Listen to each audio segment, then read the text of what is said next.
আসসালামু আলাইকুম রহমতুল্লাহ। সমস্ত প্রশংসা ও সমস্ত তারিফ আল্লাহ সুবহানাহু ওয়া তাআলার জন্য, যিনি আমাদেরকে সৃষ্টি করেছেন এবং আমাদেরকে এখানে এসে কিছু কথা বলার এবং শোনার তৌফিক দিয়েছেন। তার শুকরিয়া আদায় করি। আমরা বলি আলহামদুলিল্লাহ। আলহামদুলিল্লাহ। দুরুদ ও সালাম বর্ষিত হোক প্রিয় নবী, বিশ্বনবী মুহাম্মদুর রাসূলুল্লাহ সাল্লাল্লাহু আলাইহি ওয়াসাল্লাম, যার সুপারিশ ছাড়া আমরা জান্নাতে যেতে পারবো না। তার উপর দুরুদ পাঠ করি। আমরা সংক্ষিপ্ত আকারে বলি আল্লাহুম্মা সাল্লি আলাইহি, আল্লাহুম্মা বারিক আলাইহি। আল্লাহুম্মা সাল্লি আলাইহি, আল্লাহুম্মা বারিক আলাইহি। আজকে আমাদের আলোচনার বিষয় হচ্ছে কারো বাড়িতে প্রবেশ করলে অনুমতি কিভাবে নিতে হয় আর কিভাবে প্রবেশ করতে হয়। হাদিস শরীফে এসেছে, আন আব্দুল্লাহ ইবনে বুশরি রাদিয়াল্লাহু তাআলা আনহু ক্বালা কানা রাসূলুল্লাহ সাল্লাল্লাহু আলাইহি ওয়াসাল্লাম ইযা আতা বাবা কওমিন লাম ইয়াস্তাকবিলিল বাবা মিন তিলকাই ওয়াজহিহি ওয়ালাকিন মির রুকনিল আইমানি আও আল আইসির ফায়াকুলু আসসালামু আলাইকুম আসসালামু আলাইকুম ওয়া যালিকা আন্না দুআরা লাম তাকুন ইয়াওমা ইযিন আলাইহা সুতুর। রাওয়াহু আবু দাউদ। আব্দুল্লাহ ইবনে বুশ রাদিয়াল্লাহু তাআলা আনহু হতে বর্ণিত, রাসূলুল্লাহ সাল্লাল্লাহু আলাইহি সাল্লাম যখন কোনো গোত্রের দরজায় বা বাড়িতে যেতেন তখন ঘরের দরজার দিকে মুখ করে দাঁড়াতেন না, বরং দরজার ডান দিকে অথবা বাম দিকে মুখ করে দাঁড়াতেন এবং অনুমতি গ্রহণের উদ্দেশ্যে আসসালামু আলাইকুম বলতেন। আর এটা সে সময়ের কথা যখন বাড়ির দরজায় পর্দা ঝুলানো থাকতো না। ইমাম আবু দাউদ রহিমাহুল্লাহ এই হাদিসটি বর্ণনা করেছেন। তো আমরা এই হাদিস থেকে কি বুঝতে পারলাম? নবীজি যখন কোনো বাড়িতে যাইতেন তখন দরজার ডান দিকে অথবা বাম দিকে দাঁড়াতেন, মাঝখানে কিন্তু দাঁড়ান নাই। তাহলে আমাদেরকেও দরজার ডান দিকে অথবা বাম দিকে দাঁড়িয়ে তারপর অনুমতি গ্রহণের জন্য অপেক্ষা করতে হবে। অনুমতি চাবো, প্রথমে আমরা সালাম দিব। অনুমতি এইভাবে না যে এই কে আছো বাড়িতে, খোলো। আমরা সালাম দিব, বাড়িতে গিয়ে বলবো আসসালামু আলাইকুম। তারপর ভিতর থেকে তারপর আমরা বলবো যে আমি উমুকে, নাম বলতে হবে, না হলে তো চিনবে না। তাই জন্য আমাদের পুরো পরিচয় দিব, তারপর অনুমতি দিলে তারপর প্রবেশ করব। হ্যাঁ ওস্তাজি, বুঝতে পারছি। আরেক হাদিসে এসেছে,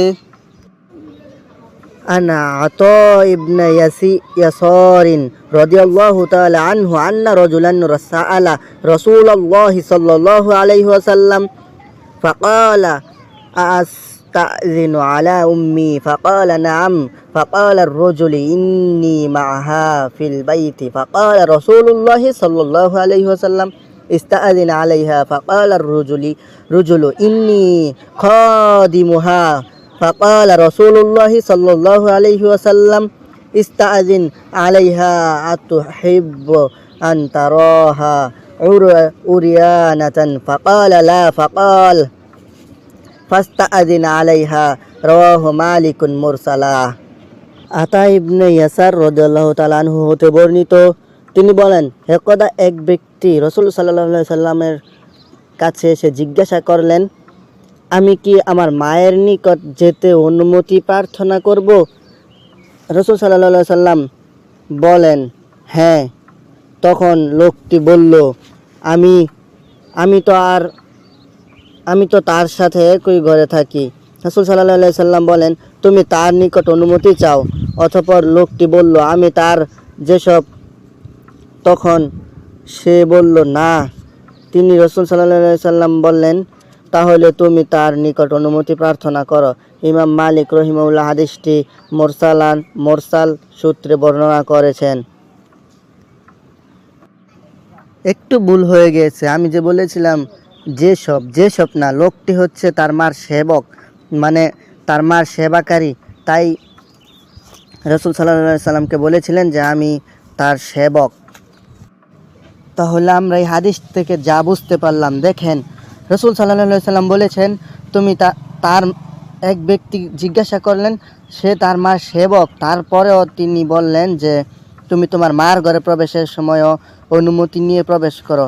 তাই জন্যে আমরা যার বাড়িতেই যাই আমাদের পিতামাতার ঘরে প্রবেশ করার সময় অনুমতি নিতে হবে, কারণ কে কোন অবস্থায় থাকে কোনো আমাদের অনুমান করা যাবে না, আমরা তো অনুমান করে পারবো না। তাই জন্য আমাদের করণীয় হচ্ছে যেই বাড়িতে আমরা যাই আমরা আগে অনুমতি নিব, সালাম দিব, দরজার হয় ডান পাশে নয় বাম পাশে দাঁড়িয়ে সালাম দিব, অনুমতি দিলে তাহলে যাব। আরেক হাদিসে এসেছে যে অনুমতি 3বার চাইতে হয়, 3বার সালাম দিলে যদি কোনো উত্তর না আসে তাহলে আবার ফিরে যেতে হবে, 4র্থবার সালাম দেওয়া যাবে না। এটা নবীজি বলেছেন 3বার সালাম দিতে, 3বারের বেশি যদি উত্তর না দেয় তাহলে ফিরে যেতে হবে। এটা তো হাদিসের কথা, কিন্তু আমরা তো পৃথিবীতে কেউই অনুমতি নেই না। আমরা শুধু যাই, গিয়ে বলি এই বাড়িতে কে আছে, আমরা শুধু দরজায় ধাক্কা দিয়ে ভিতরে প্রবেশ করে ফেলি, কিন্তু অনুমতি নেই না। তো আমাদের উচিত তো অনুমতি নেওয়া, আমরা তো মুসলমান হয়েছি, কিন্তু নবীজির যে আদেশ সেইগুলো আমরা পালন করি না। আমরা অনেক কি আর বলবো, আমার কিছু বলার নেই।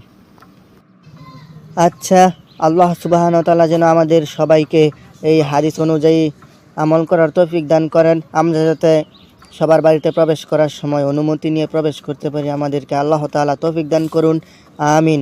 আর আমাদের এই ভিডিওটি যদি ভালো লেগে থাকে তাহলে লাইক দিন এবং শেয়ার করুন আপনার বন্ধুদের সাথে। আর যদি পরবর্তী এরকম ভিডিও পেতে চান তাহলে অবশ্যই সাবস্ক্রাইব করে পাশে থাকা বেল আইকনটি বাজিয়ে রাখুন। আল্লাহ হাফেজ।